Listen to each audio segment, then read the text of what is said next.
Don't worry about doing too much. You'll know if you like quote unquote did too much.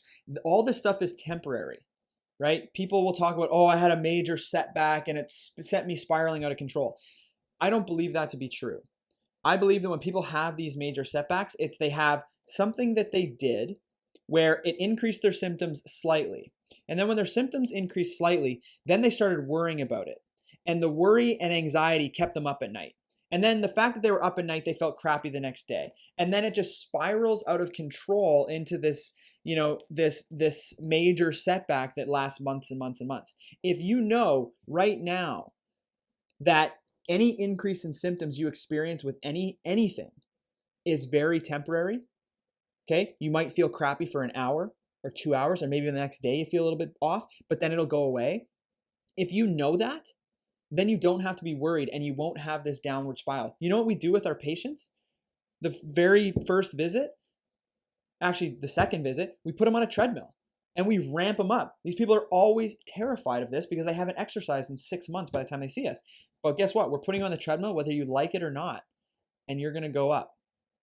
And their symptoms increase, but they increase very temporarily. In the studies that have been done on this, they find that symptoms only go up for about 6 hours after the inciting event. That's the most, 6 hours. You know what we do on visit number 3? We put people through all sorts of crazy visual and vestibular exercise to see what their threshold intolerance is. Because once you establish what that threshold intolerance is, now I can give you specific rehab exercises to address it. So don't worry about doing too much. Just go and just start small. Start at 10 minutes of reading or 10 minutes of cognitive activity. Don't worry about overdoing it. Just do 10 minutes and then take a break for a bit. See how you feel. And then you say, well, 10 minutes wasn't that bad. I'm going to try 15 minutes next time.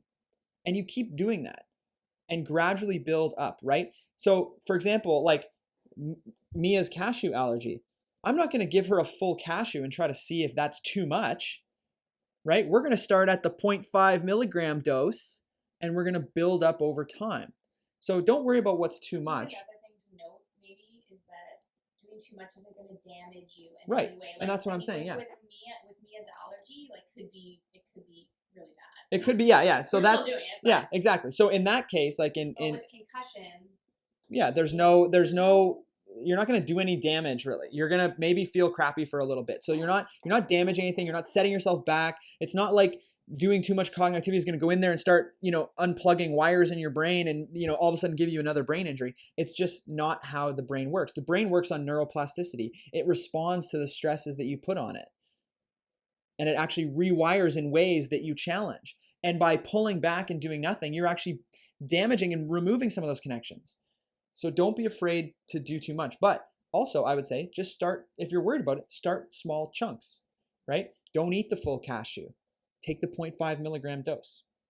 And if you feel a little bit symptomatic, know that it's not actually making you worse. Temporarily, it sucks, but in the long run, it's way better for you, trust me.